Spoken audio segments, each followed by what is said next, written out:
우리 오늘은 왕정복구와 여러 교파의 발생에 대해서 살펴보도록 하겠습니다. 우리 예레미야 애가 5장 21절 다 같이 한번 읽어보도록 하겠습니다. 시작.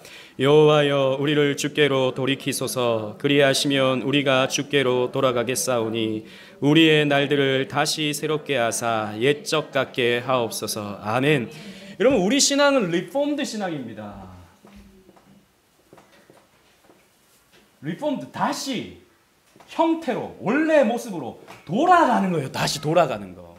우리는 새로운 신앙을 만들어내는 게 아니에요. 우리는 새로운 신앙을 창조해내는 게 아닙니다. 돌아가는 겁니다. 아드 폰테스, 원전으로. 그 원전이 뭐죠? 성경으로 돌아가는 거예요. 그래서 여러분, 예레미야 애가 이 말씀을 보십시오. 당시 바벨론 포로로 끌려가 있는 이스라엘 백성들이 이렇게 주님께 구하는 것입니다. 주님, 우리가 돌아가겠습니다. 원래 우리가 그 성전 중심의 그 신앙으로, 그때 당시는 계시가 성전을 통해서 나타나잖아요. 성전 중심으로, 우리로 말하면 성경 중심으로 우리가 돌아가겠습니다. 우리가 주께로 돌아가겠사오니 우리의 날들을 다시 새롭게 하사 옛적 같게 리폼드 될 수 있도록 인도해 주시옵소서 라고 나라를 잃어버린, 그래서 고통당하는 이스라엘 백성들이, 또 예레미야가 그렇게 기도하는 것입니다. 돌아가야 됩니다.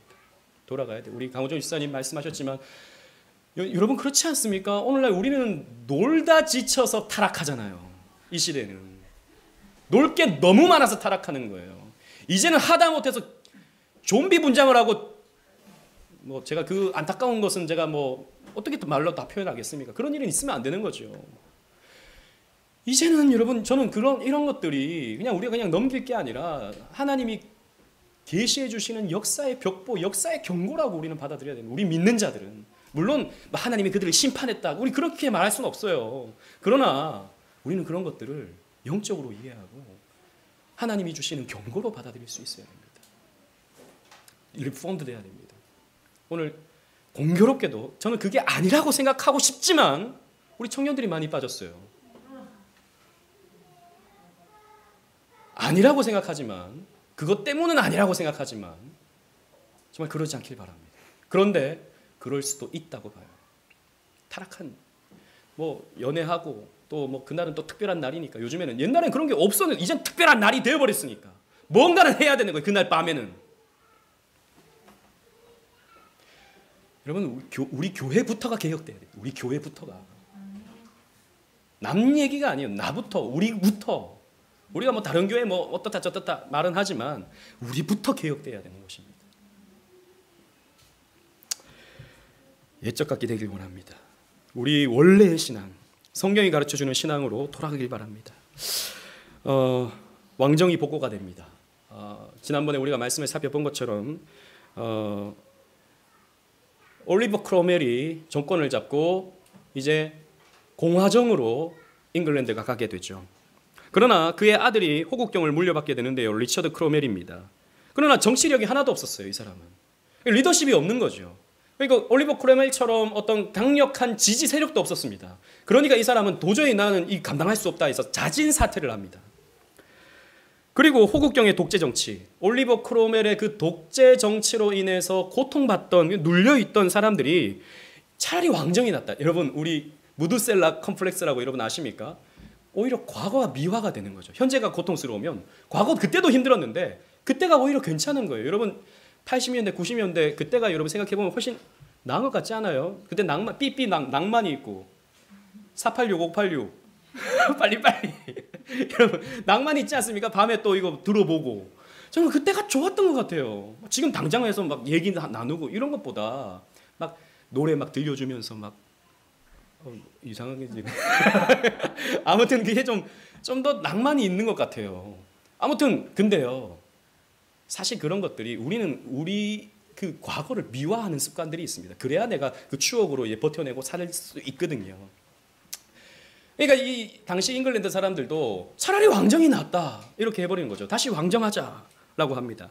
게다가 찰스 2세, 이 사람 아버지가 이제 처형당한 겁니다. 못 베어 죽인 겁니다. 이 사람은 올 때 갈 데 없대 된 거예요. 근데 스코틀랜드 사람들이 이렇게 요청하는 거예요.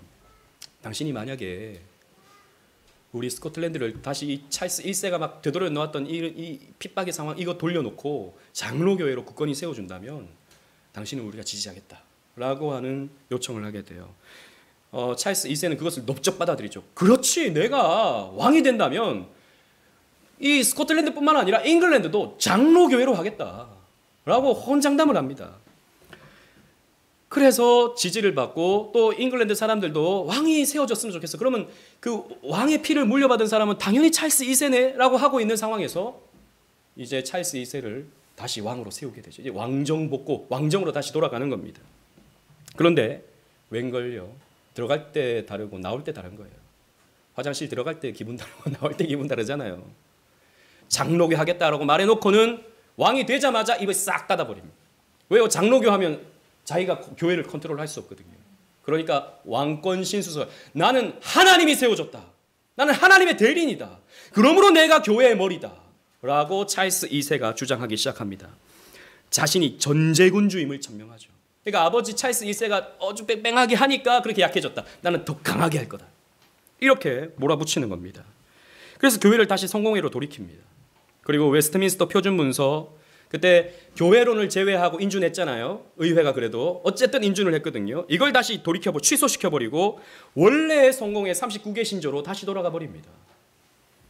그리고 공동기도서에 따른 예배 강요 및 정부가 허락한 설교권 없이 설교를 금지시켜버려요. 공동기도서에 따라서, 성공회 공동기도서에 따라서 예배를 드려라 이거죠. 다시 그 제임스 시대 그리고 찰스 1세 시대로 돌아가 버린 겁니다. 정부가 허락하지 않는 사람은 설교할 수 없다. 강단에 서서 설교할 수 없다. 성공회식에 설교를 하지 않는 사람은 면직, 이렇게 돼버린 겁니다. 그때 많은 목사들이 면직을 당하게 돼요. 잉글랜드에서 2,000명의 목사가 면직을 당합니다. 우리는 왕의 이런 명령을 받아들일 수 없다라고 하는 사람들 2,000명. 당시의 목사 중에 20%였습니다. 그리고 스코틀랜드에서는 400명, 40%의 목사들이 면직을 당합니다. 설교권을 박탈당하고 쫓겨나버려요. 그 동네에 못 살게 만듭니다. 그 동네에 계속 있으면 어쨌든 사람들과 비밀리에 집회를 할 수 있으니까 그 동네에 못 살게 만들어버려요. 8마일법이라고 해가지고 멀리 이사가게 만들어버립니다. 그때 함부로가 아니죠. 왕의 허락 없이 설교하다가 붙잡힌 사람이 있습니다. 그 사람이 누굽니까? 존 버니언. 우리가 잘 아는 철로의 역정의 저자 존 버니언이 왕의 허락 없이 설교하다가 감옥에 갇히게 돼요. 그리고 감옥에 갇히면서 철로의 역정을 쓰게 되죠. 여러분, 철로의 역정은 여러분들이 꼭 읽어야 되는, 반드시 읽어야 되는 책입니다. 나중에 제가 오후 시간에 이 철로의 역정 강의를 좀 하려고 해요. 안 읽은 분들이 혹시 쓸까봐 또 그 내용을 좀 더 깊이 여러분들에게 좀 설명을 좀 해드리려고 합니다. 성도가 어떠한 과정을 통해서 천국에 가는지. 이건 존 버니언의 자서전이기도 하면서 모든 성도의 이야기죠. 이런 과정 없이, 이런 역정 없이 우리는 천국에 가지 못하는 것입니다. 쉽고 편한 길은 없어요, 여러분. 쉽게 예수 믿고 그냥 편하게 예수 믿고 마음 편하게 그냥 살아가는 이런 방식으로 여러분 천국 가는 것은 없는 것입니다. 철로 역정을 썼어요. 그리고 그 외에도 많은 작품을 남기게 되었죠. 그래서 어떻게 보면 존 버니언이 감옥에 있음으로써 지금 교회사에서 정말 귀하디 귀한 보물을 얻게 된 겁니다. 하나님은 이렇게 또 역사하시는 것이죠. 그리고 비밀집회법으로 정부의 허락 없이 5명 이상 모이는 것을 불법으로 간주했습니다. 5명 이상 모여서 성경 공부할까 봐. 성경 공부하지 마라 이거죠. 그리고 교회의 머리는 왕이 아니라 예수라고 고백하는 스코틀랜드 언약도 이 사람들을 지붕 없는 감옥에 가뒀어요. 여러분 옆에 그림을 보십시오. 창살만 있고 감옥에 지붕이 없습니다. 여러분 생각해 보세요. 왜 지붕이 없을까요? 이 감옥에는 지붕이 왜 없을까요? 비 맞으라고. 맞아요. 고통당해보라. 여기 스코틀랜드는 추워요. 또 눈도 많이 옵니다. 여름에는 햇빛 쨍쨍 내리쬐요. 그 고통이죠. 근데 그거보다 더 중요한 이유가 있습니다. 도망가라 이거죠. 도망가라. 얼마든지 도망갈 수 있어요. 여러분 창살 이거 못 넘겠습니까? 성인이면 넘을 수 있어요. 그런데 도망가는 게 뭐예요? 배교다 이거죠. 너희들 마음대로 도망가. 관수가 이렇게 말했습니다. 관수가. 너희들 마음대로 도망가. 하지만 여기 나오면 너희들은 장로교를 포기하고 성공회로 돌아온다는 것을 의미하는 거야. 이렇게 말했습니다. 여러분 어떡하시겠어요? 예수 믿지 말라는 거 아니에요. 성공회에 따라서 성경 보고 그냥 예배드리면 되는 겁니다. 어떻게 하시겠어요? 대부분의 언약도들이 자리를 지켰어요. 그래서 여름에는 비를 맞고 겨울에는 눈을 맞고 추위와 떨면서 한꺼번에 18,000명이 여기서 죽은 건 아니에요. 그런데 18,000명이나 되는 사람이 여기서 말라 죽었습니다. 기아 상태에서 말라 죽었어요. 동상에 걸려서 얼어 죽었어요. 예수 믿는 건 여러분 이렇게 목숨 걸고 하는 겁니다. 적당히 그렇게 할 수 없다는 것이죠. 그리고 이런 찰스 2세의 핍박에 따라서 더 이상 우리는 자유롭게 예배를 드릴 수 없으니까 많은 청교도들이, 많은 언약도들이 배를 타고 이제 대서양을 건너서 신대륙으로 가게 되는 것이죠. 뉴 잉글랜드에서 이제 마음껏 신앙생활, 거기 이미 우리 선배들이 제임스 6세 때 선배들이 가서 마을을 형성해 놨으니까 거기서 마음대로 예배 드릴 수 있고 마음껏 성경 볼 수 있고, 그러니까 대거 이동합니다. 대거. 그래서 이 잉글랜드와 이 영국 전역은 참된 신앙을 가진 사람이 사실 적어지게 되는 것이죠. 비참한 그런 영국의 역사입니다. 그러다가 이제 명예혁명이 일어납니다. 1688년 찰스 2세의 동생 제임스 2세가 이제 왕이 됩니다. 그동안 쌓였던 갈등이 폭발하는 거죠. 여러분 어느 시대나 이거 누르면요, 너무 세게 누르면 폭발하게 되어 있습니다. 역사가 반복되고 있는 것이죠. 그래서 당시의 의회가 네덜란드와 이제 선을 연결합니다. 네덜란드는 그래도 가장 개혁된 나라거든요. 지금도 여러분 미국에서 가장 개혁교회로서 영향력을 미치는 교회가 어느 교회입니까? 화란개혁교회입니다. 화란의 전통을, 그러니까 네덜란드의 전통을 이어받은 교회가 오늘날 가장 미국에서 가장 성경적인 교회를 하고 있다라고 보여지고 있는 거예요. 지금도. 네덜란드에 선을 놨습니다. 네덜란드는 너희들의 개혁을 위해서 또 청교도들에 핍박하고 있는 저 제임스 2세를 그만둘 수 없다, 가만히 둘 수 없다라고 해서 군대를 파견하고, 또 네덜란드에 유학가 있던 잉글랜드의 피를 이어받은 윌리엄 3세, 이 윌리엄 3세를 이제 앞세워서 이제 잉글랜드를 침공에 들어간 것이죠. 침공에 들어갔는데 이미 백성들은 두 손을 들고 환영합니다. 우리가 이 제임스 2세 때문에 이렇게 고통을 받고 찰스 2세 때문에 그렇게 고통을 받았는데 이렇게 개혁된 교회에서 네덜란드에서 우리를 도와준다면 우리는 쌍수를 들고 환영합니다 라고 해서 환영을 해줍니다. 싸우질 않아요, 잉글랜드 사람들이. 그래서 이 정권이 바뀌게 됩니다. 찰스 2세에서 제임스 2세로 넘어갔다가, 이 동생이거든요. 이 동생에게 넘어갔다가 무혈 입성하게 돼요, 윌리엄 3세가. 그래서 이 윌리엄 3세가 왕이 되는데 이것이 바로 역사적으로 명예혁명이라고 불러요. 왜 명예혁명이냐면 이 혁명은 피를 흘리지 않았어요. 굉장히 영예스럽게, 영광스럽게 혁명이 이루어졌다라고 해서 명예혁명이라고 부르는 것이죠. 그래서 윌리엄 3세는요, 나는 모든 왕권을 가지지 않겠다. 나는 찰스 2세와 다르고 제임스 2세와 다르다라고 하면서 권리장전에 서명을 합니다. 권리장전이 뭐냐면 왕의 권리를 포기한다라는 거예요. 교회를 좌지우지하는 이 권리.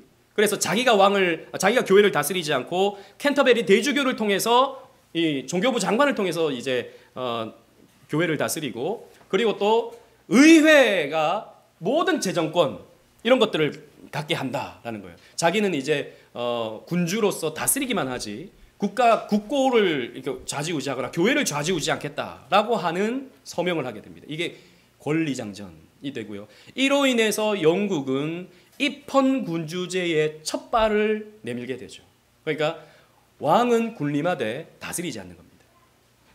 물론 이때까지는 그래도 다스리긴 했어요. 그러나 입헌군주제의 초석을 만들게 되고, 또 의회 민주주의의 첫 발을 내딛게 되는 것입니다.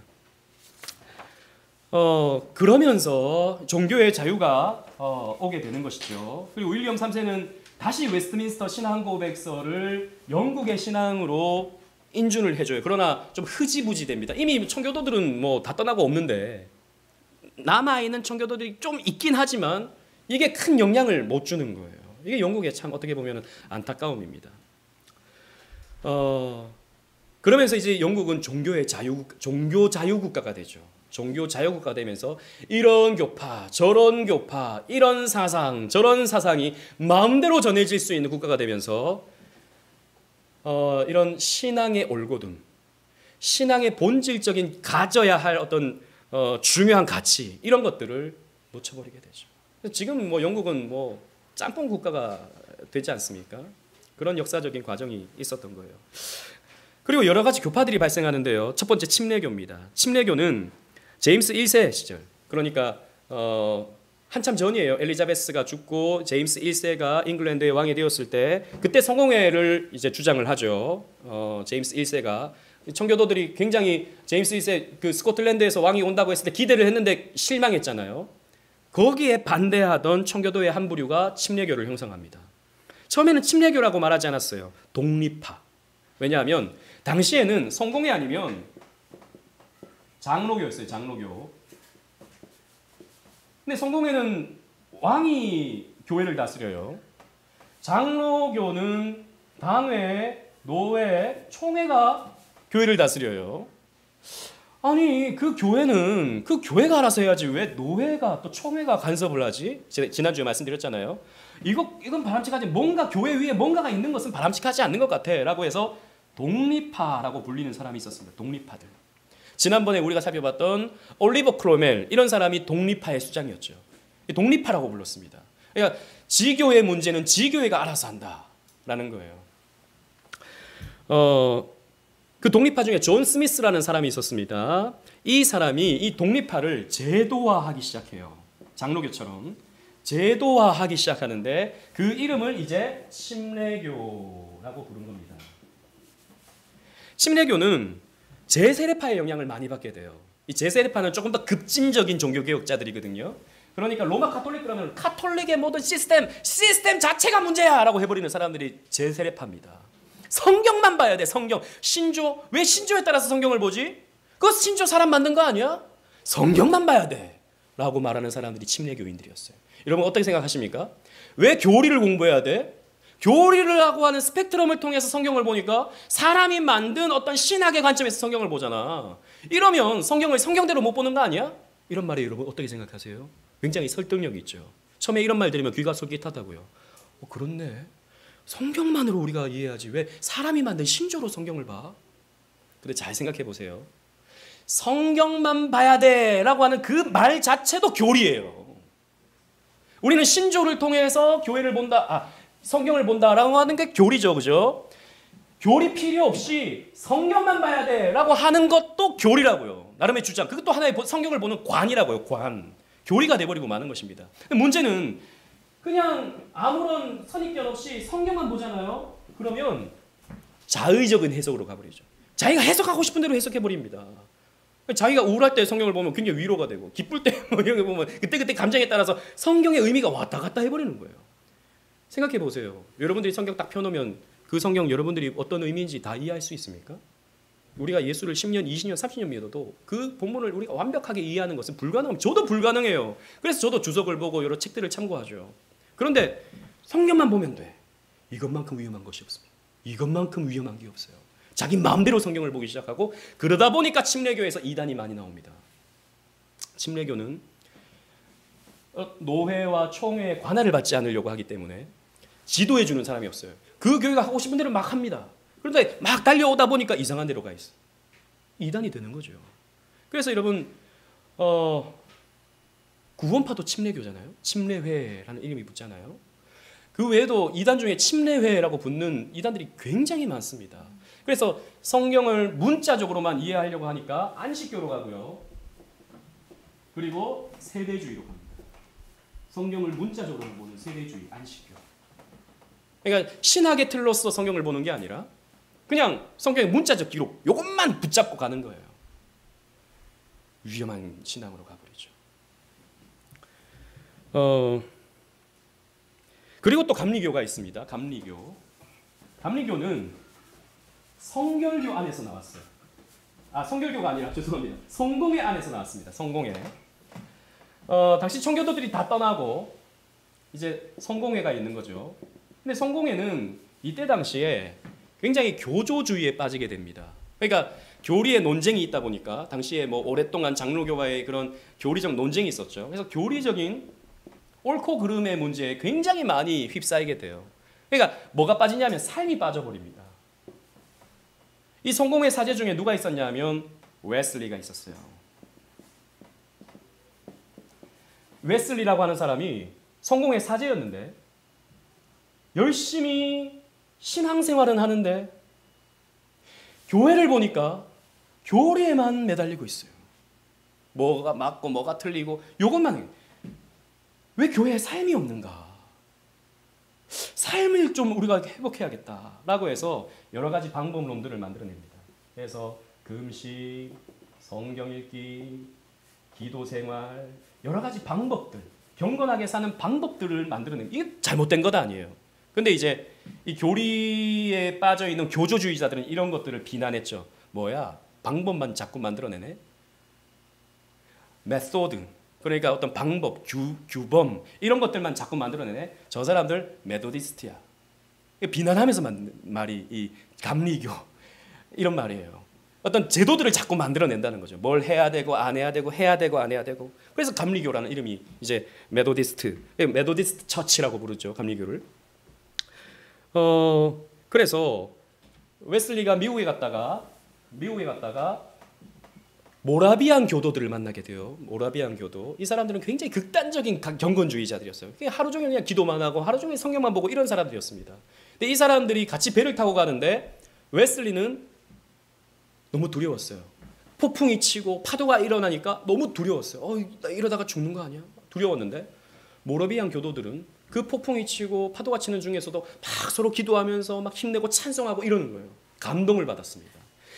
야, 이게 진짜지. 이게 진짜야. 안 그래도 우리는 삶이 부족하다고 생각했는데 지금 그런 환경 속에서 내가 나름대로 열심히 했지만 여전히 나는 부족한데 저런 모라비안 교도들과 비교하면 나는 한도 끝도 없이 약하구나. 그래서 감리교 운동을 펼치기 시작하는 거예요. 그런데 웨슬리는요. 끝까지 자기가 성공의 사제라고 얘기했습니다. 자기는 한 번도 나는 감리교의 수장이다 이렇게 말한 적이 없어요. 자기는 감리교 운동을 하는 것이 감리 운동을 하는 것이지 자기는 뭐 새로운 교단을 만들고 이렇게 하는 것은 아니었어요. 자기는 성공의 사제라고 생각했습니다. 하지만 그를 따르는 사람들이 이제 이 감리 운동을 제도화시킨 것이죠. 그게 감리교입니다. 감리교. 지금 우리 한국 교회도 감리교가 있죠. 이 감리교는요. 성공회 주교 제도를 감독제로 변형해서 귀족 정치 체제화시켰습니다. 그러니까 성공회는 여러분 우리가 잘 아는 것처럼 성공회는 주교에 의해서 다스려지는 거잖아요. 캔터베리 대주교가 임명한 주교가 교회를 다스립니다.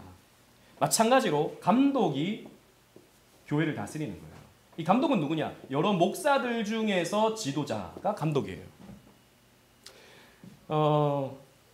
그리고 이 목사를 따르는 교회들이 있으면 이 교회 안에 속회가 있습니다. 속회. 여러분 이런 말 들어보셨어요? 속회.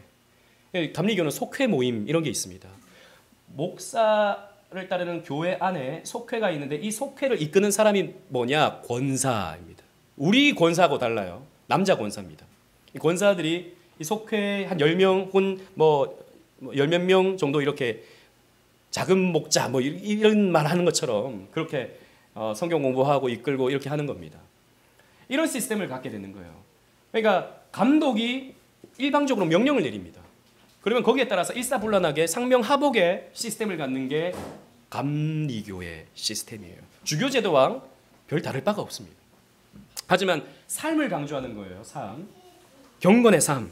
뭐라고 말하냐면 선행은총을 말합니다. 선행은총. 이 선행은총은 뭐냐면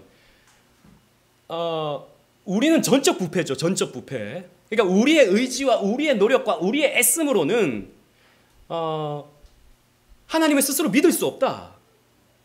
하나님이 우리에게 은혜를 주셔야만 우리는 믿음을 가질 수 있고 구원받을 수 있다라고 하는 우리 교리를 가지죠. 감리교는 그렇게 보지 않았습니다. 아니다. 하나님이 주신 선행은총이 있다. 선행하는 은총이다. 선행을 행할 수 있는 은총이 아니라 선행하는 은총이 있다. 하나님은 모든 사람들에게 이런 선행 은총을 베풀어 주셨기 때문에 자기 의지를 가지고 믿으려고 해야 되고 자기 의지를 가지고 애쓰고 노력해야 구원에 이를 수 있다라고 말해요. 이게 우리랑 다른 겁니다. 그래서 이 선행 은총은 우리가 이전에 역사적으로 봤을 때 알미니안적이다. 이렇게 말하는 거예요. 알미니안은 전적 부패를 부정하거든요. 그래서 인간이 어떤 의지를 가지고 스스로 하나님을 찾아야 구원에 이를 수 있다라고 보는 게 알미니안주의입니다. 이거는 이런 웨슬리가 활동하기 100년 전에 이미 도르트 총회에서 이단으로 정죄받은 거예요. 그런데 웨슬리는 이 교리를 주장하기 시작합니다. 그래서 많은 사람들이 웨슬리 당신은 그럼 알미니안인가? 라고 말했을 때 No! 난 알미니안 아니야. 난 칼빈주의다 라고 말해요. 그러니까 이제 역사적으로 이제 지금도 마찬가지로 감리교도들한테 우리가 감리교도다뇨? 그럼 너 알미니안이네? 이러면 물론 알미니안이 무슨 말인지 못 알아듣는 사람이 거의 90%입니다. 근데 신학자들 중에서도 당신들 알미니안 따르잖아. 이러면 발칵 화를 냅니다. 무슨 우리가 알미니안이야? 이 이단으로 정죄받은 알미니안을 그럼 우리 이단이란 말이냐? 이렇게 말해요. 자기를 뭐라 그러냐면 우리는 웨슬리안이다 이렇게 말해요. 웨슬리안. 선행은총 교리는 그게 아니야. 하나님이 우리에게 은혜를 주셔서 그 은혜로 따라서 우리가 열심히 할 수 있다 그걸 말하는 거예요. 근데 가만히 따지고 보면 알미니안과 같아요. 전적 부패를 부정하는 것입니다. 그래서 뭐라고 말하냐면 이 웨슬리는 on working out our own salvation 이라고 말했어요. 무슨 말이냐면 자신의 구원을 이루기 위해서 열심히 해라 이렇게 했어요. 여러분 우리는 지금 책을 읽고 있죠. 독서 모임. 책 제목이 뭡니까? 하나님의 영광을 위한 하나님의 열심이에요. 그죠? 하나님이 당신의 영광을 위해서 우리를 구원하시고 우리를 통해서 하나님의 영광 받으신다. 근데 그게 하나님의 열심 가운데 이루어진다라는 거잖아요. 그게 아니죠. 이 웨슬리안은 우리가 해야 되는 거다. 우리가 구원받기 위해서는 우리가 해야 되는 거다. 그래서 행동들을 강조하죠. 행동들. 어떤 열심을 강조합니다. 그래서 감리교를 여러분들이 보시면 굉장히 교회 활동들을 열심히 합니다.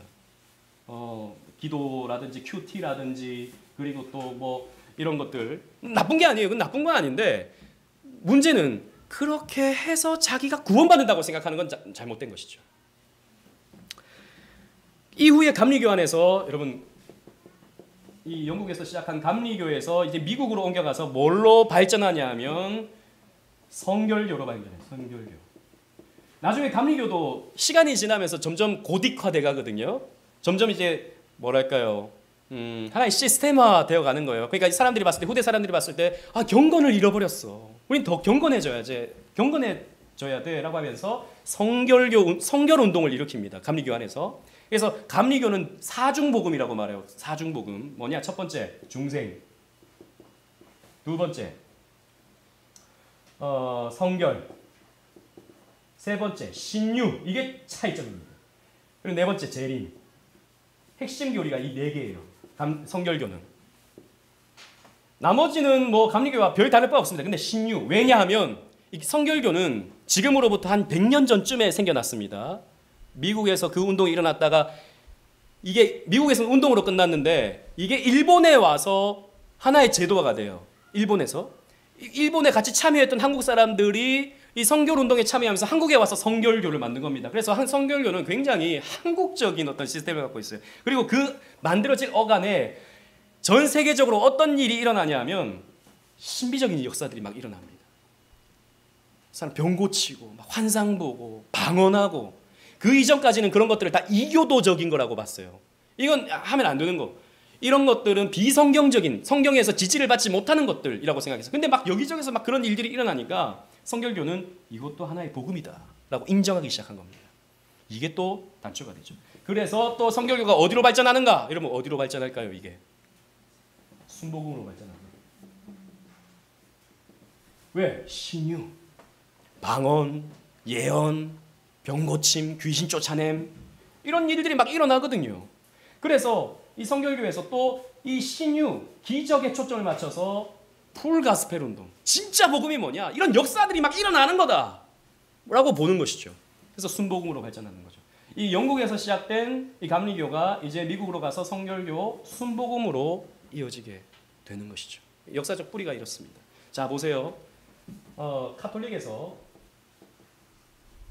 나온 거 아니에요. 사실 이게 틀렸습니다. 이렇게 말하면 카톨릭을 개혁한 게 우리 장로교죠, 그죠? 그런데 이 중간에서 갈피를 잡지 못하고 중간쯤에서 나온 게 뭐죠? 성공회입니다. 성공회에서 나온 게 감리교, 감리교에서 나온 게 성결교, 성결교에서 나온 게 순복음, 이렇게 되는 것이죠. 우리 한국 다 있어요. 한국에는 다 있어요. 우리 한국 교회는 정말 다양합니다. 세계에 이렇게 다양한 교파들이 있는 구세군 있죠. 또 뭐 있어요? 뭐 별의별 거 다 있어요. 우리는 엄청나게 많아요. 성공회 안에서도 여러 분파가 있습니다. 고교회파, 저교회파, 광교회파가 있는데, 고교회파는 뭐냐면 이 카톨릭의 전통을 잘 이어받는 이 성공회를 고교회파라고 말해요. 지금도 여러분 성공회 가면 저기 강화도에 가면 성공회 교회들이 꽤 많아요. 평소에는 우리가 잘 보지 못하지만 강화도에 가면 그 성공회 들어가 보면 지금도 재단이 있습니다. 재단. 지금도 재단이 있어요. 예배당 안에 강대상뿐만 아니라 재단이 있어요. 여전히 카톨릭의 형식을 그대로 가지고 오는 것입니다. 카톨릭의 전통, 그 사제라고 말하죠. 또 목사라고 안 하고 고교회파의 모습을 갖추는 것입니다. 그런데 그런 것들을 이제 벗어버리고 우리도 복음주의 노선으로 가야 된다라고 주장하는 성공회 안에서의 부류를 저교회파라고 부르는 것입니다. 청교도주의자들, 그러니까 성공회 안에서 개혁하자라고 하는 사람들이 또 있는 거예요. 이들 저교회파라고 부릅니다.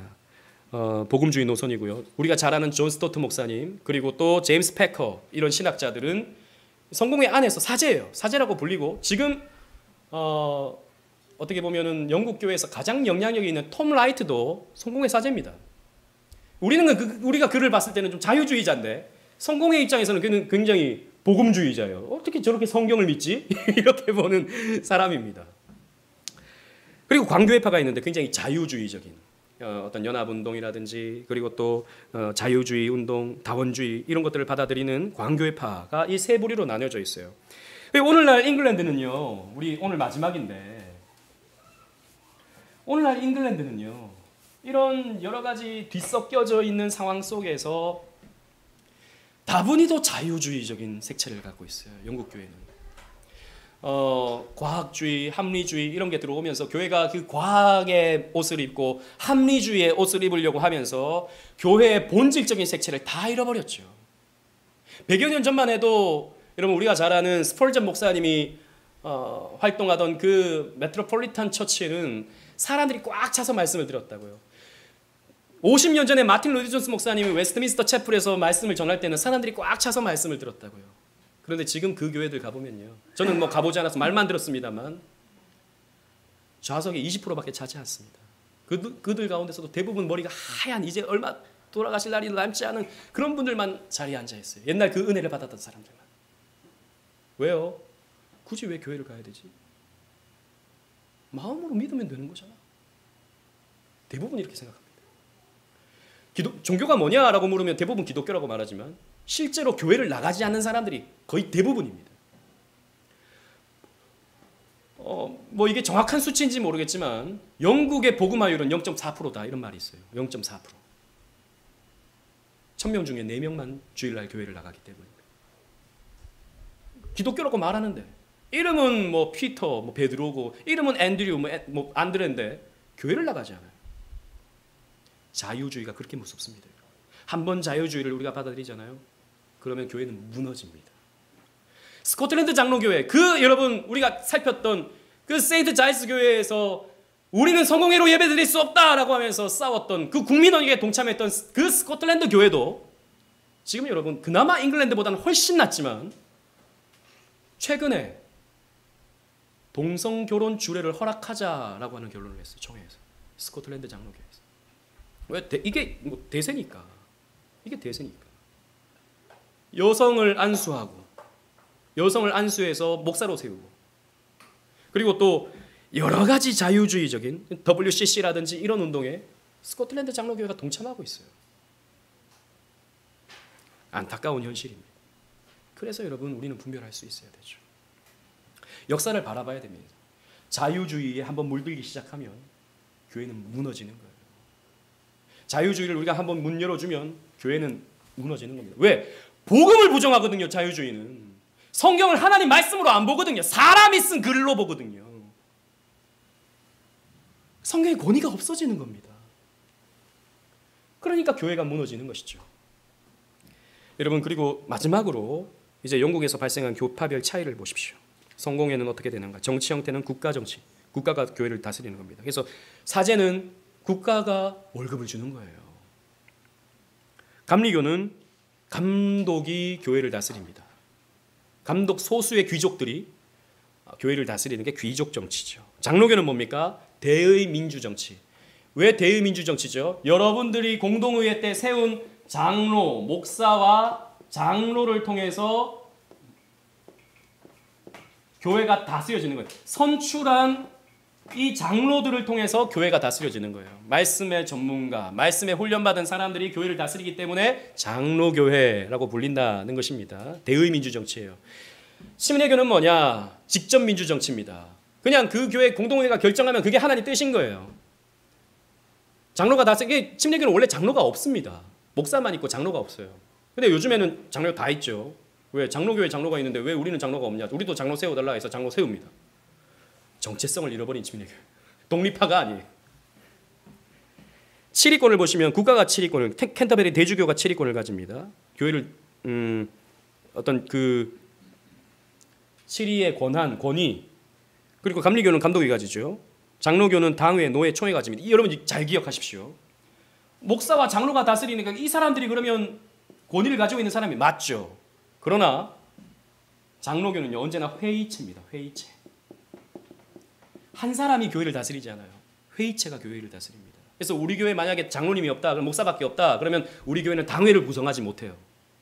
당회를 구성하지 못해요. 그러면 우리 교회는 다른 교회 당회가 구성된 당회의 치리를 받아야 됩니다. 법적으로 그래요. 왜? 한 사람이 교회를 다스리면 문제가 생긴다라는 것입니다. 회의체가 교회를 다스리는 거예요. 그래서 장로교는요, 반드시 성숙한 회의 문화가 있어야 돼요. 여러분, 우리가 회의를 할 때, 공동의회를 하고 당회를 하고 재직회를 하고 할 때 우리는 무엇이 하나님의 뜻에 합당한가에 따라서 서로를 존중하는 가운데 가하시면 예 하고 부하시면 아니요 하는 과정을 통해서 우리는 하나님의 뜻을 물어가는 것입니다.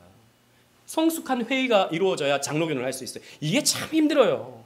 그러니까 맨날 싸우고 찢고 뽑고 이게 당회고 노예인 줄 아는데 그런 게 아니에요. 성숙한 회의 문화가 필요해요.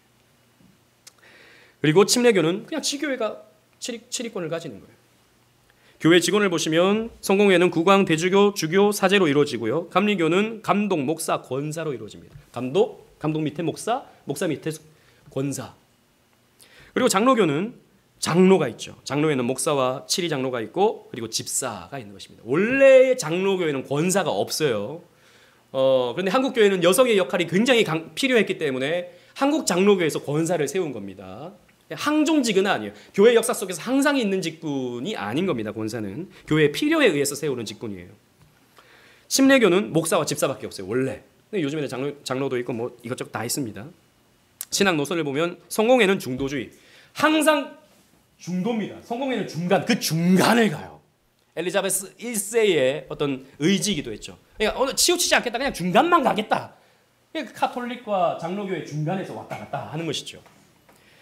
감리교는 뭡니까? 아까 우리가 살폈던 알미니안주의. 그리고 장로교는 칼빈주의. 침례교는 뭐죠? 그런 거 없어요. 그 교회가 그냥 결정하는 대로 가는 겁니다. 어떤 제시하는 신조가 있으면 그게 문제가 되는 거예요. 물론 아예 신조가 없는 건 아니에요. 침례교도 신조가 있긴 하지만 우리처럼 이렇게 중요하게 여기지는 않습니다. 특징을 보면 성공회는 예배 순서에 굉장히 의미를 둬요. 그래서 성공회 예배를 여러분들이 저는 보지는 못했지만 볼 수 있는 기회가 생기신다면 굉장히 아름답습니다. 성공회 성당 여러분 가보시면 굉장히 아름다워요. 너무너무 멋져요. 스테인글라스에서 빛이 쫙 비치면 굉장히 거룩해 보이고요. 또 사제복을 다 이거 거룩하게 나와서 오늘 여러분들에게 주실 말씀은 뭐 이렇게 한다고요. 말도 굉장히 거룩하게 해요. 예전이 중요한 거예요. 그러니까 분위기로 사람들에게 은혜를 주려고 하는 습성을 가지고 있는 거죠. 카톨릭 비슷하죠. 그래서 감리교는 뭐죠? 경건, 뭔가를 열심히 하고 큐티하고 기도하고 이런 거에 굉장히 열심을 나타냅니다. 우리 장로교는 뭡니까? 신조를 중시해요. 우리의 신앙의 뿌리가 뭔가, 우리가 고백하는 신앙의 내용이 뭔가, 이것을 중시하죠. 침례교는 뭐죠? 회심을 중시합니다. 믿느냐, 거듭났느냐, 거듭난 사람에게만 우리는 세례 준다. 그래서 어린아이는 무슨 제가 뭐 거듭났냐? 제가 신앙 고백하는 것도 아닌데 유아 세례 못 준다. 나중에 커서 신앙 고백할 때 세례 주겠다라고 하는 게 침례교이죠. 회심을 강조합니다. 그래서 청교도들 가운데서도 이런 독립파 청교도들은 회심을 굉장히 강조합니다. 그런데 회심을 지나치게 강조하면 문제가 생겨요. 사람을 둘로 나눕니다. 자꾸 둘로 나누려고 해요. 그래서 회심한 사람, 회심하지 않은 사람 나눠가지고 사람이 자꾸 판단하려고 해요. 이게 문제가 되죠. 우리는 신조에 따라서 길을 묵묵히 걸어가는 게 우리 장로교인 것입니다. 이런 교파별 차이가 있어요. 제가 짧게 끝난다고 했는데 거짓말이 돼버리고 말았네요. 53분입니다. 이런 영국 교회의 역사는 우리의 역사이기도 합니다. 우리 장로교회의 역사죠. 그래서 우리는 장로교를 믿는 게 아니라 장로교회를 다니는데 우리는 도대체 무엇을 믿는가? 이 부분에 대해서 여러분들이 정체성을 가지고 있어야 되는 것입니다. 우리는 옛적 길, 그 선한 길로 가야 됩니다.